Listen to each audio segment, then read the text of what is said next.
Welcome to the third module of lesson friction. In this module, we will learn about the other factor that affects friction and also about static friction and sliding friction.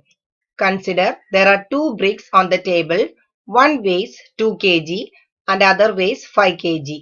Apply equal force on them towards the right. Which brick do you think will go further? Remember, they are both kept on the same surface and the surfaces of the brick are also the same. For the same amount of force, we can see the lighter brick covers more distance than the heavier one. What does this tells us? It tells us that friction also depends on the force with which the two surfaces are pressed together. If the two surfaces are pressed harder, the friction will be more. Why is it so? Because the second brick has greater weight. It presses on the table with greater force. Since its surface and the table surface are pressed together harder, the interlocking between the irregularities is more. And this results in more friction. So, mainly there are two things on which the force of friction depends: nature of both surfaces and the force with which the two surfaces are pressed together. So we can conclude the factors affecting friction are the nature of surfaces in contact. Friction depends upon the state of smoothness or roughness of those surfaces. It is less for smooth surfaces.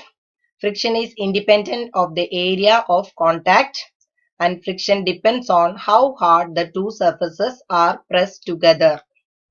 You might have noticed that force needed to start moving an object from rest is greater than force required to keep it moving.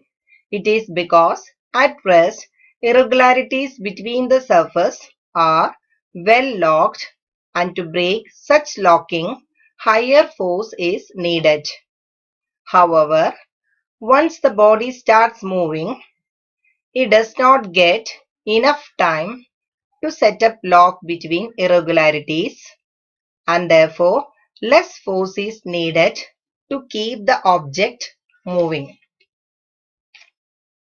Based on this fact, we can classify the friction into two types: static friction and sliding friction. Static friction. It is the measure of force required to overcome the friction at the instant an object starts moving from rest. On the other hand, sliding friction is the force required to keep the object moving with the same speed. Obviously, static friction is higher than the sliding friction. So now you have understood that the force required to overcome friction at the instant an object starts moving from rest is called static friction, and the force required to keep the object moving with the same speed is the measure of sliding friction, and sliding friction is less than static friction.